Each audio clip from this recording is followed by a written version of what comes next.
Today I wanted to go over what I was doing here, getting everything ready for dismantling the wiring harness.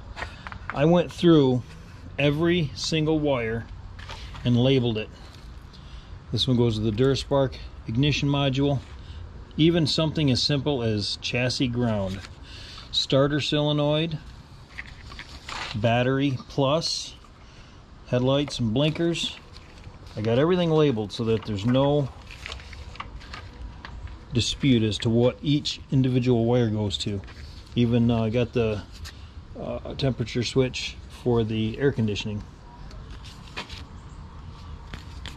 and there's the other end of it. And some of this here, like these two solenoids, was for the auxiliary generator and battery system, so I'm not sure if these were in use. I've already pulled one off that went to nothing down here. Vacuum tube here, I labeled the vacuum tube that goes to the cruise control, Ford stock cruise control. I'm hoping it still works, so I'm gonna when I put this back together, I'm gonna hook it up. And then I labeled the plug that goes to that speedo vac module. This goes to the carburetor, and this ultimately goes into the speedo. And then this tube is labeled, that goes down to the transmission. The other part of speedometer comes out here. This wire here goes down to the transmission. Yep. I think these were windshield wipers. Yep, these are your wipers.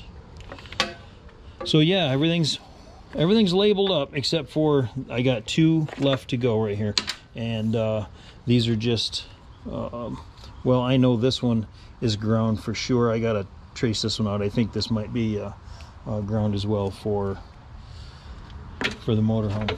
But one thing you'll notice is that like here, I'm not sure 100%, but I'm pretty sure these are fuses, and we got red wires and we got black wires.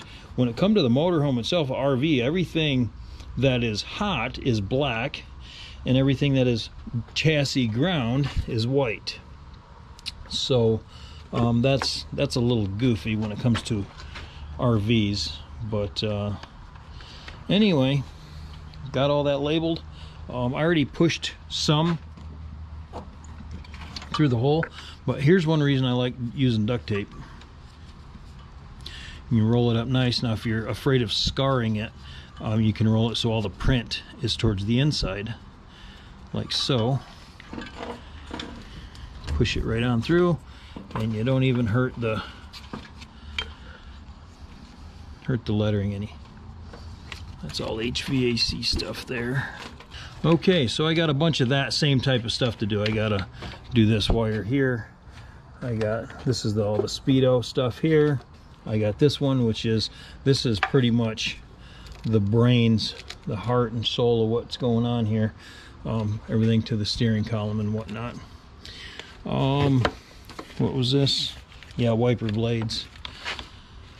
And then I got to get this out of here. So I got some more demo to do, but this is just tedious stuff.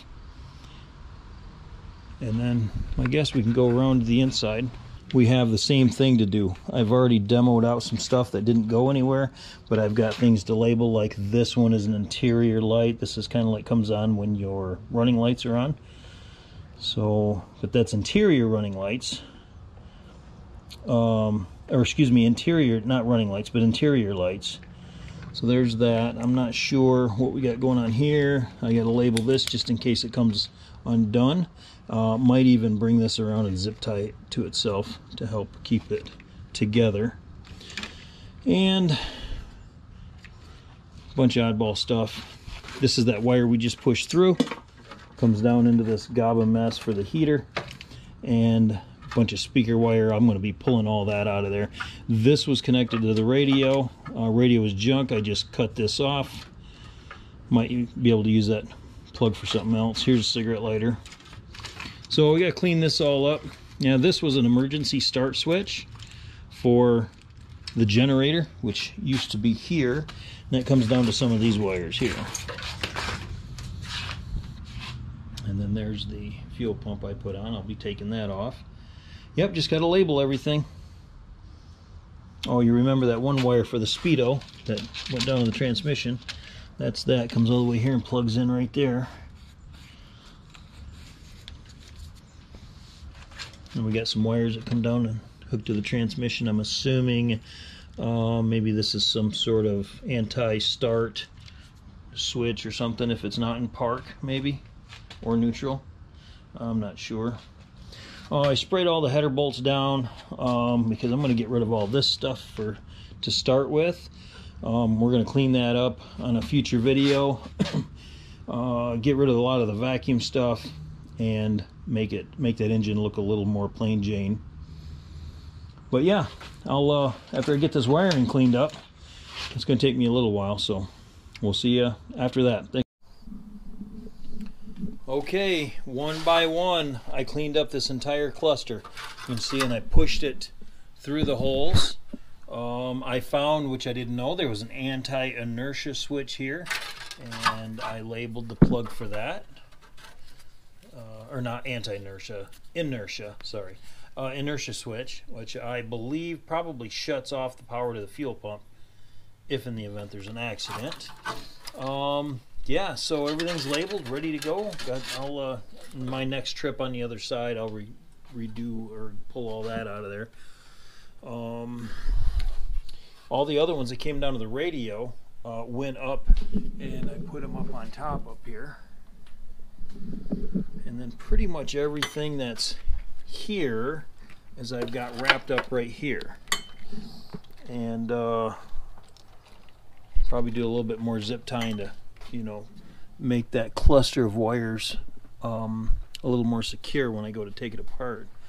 But I can now remove the steering column, get that out of there, disconnect the knuckles here. I can cut that section out, and I believe I can go ahead and work on getting this plastic and dash cluster out of here. This will be a mechanism I'll have to disassemble probably first before I can get the whole thing out of there.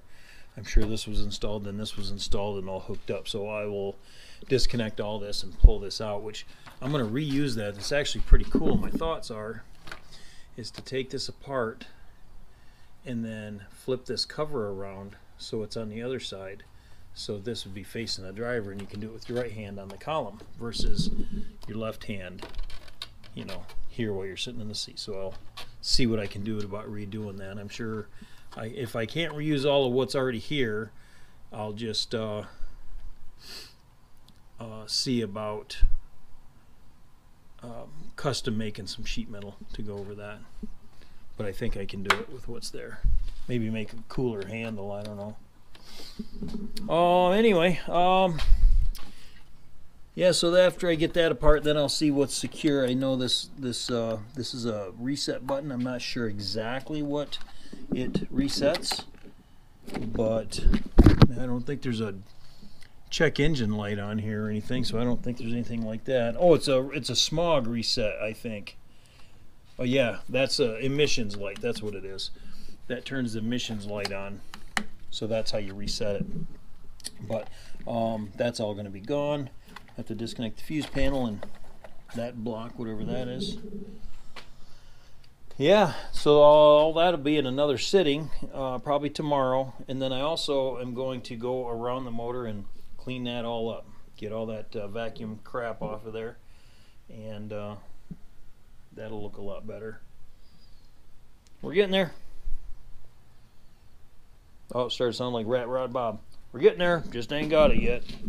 Anyway, thanks a lot for watching, and we'll see you on the next video.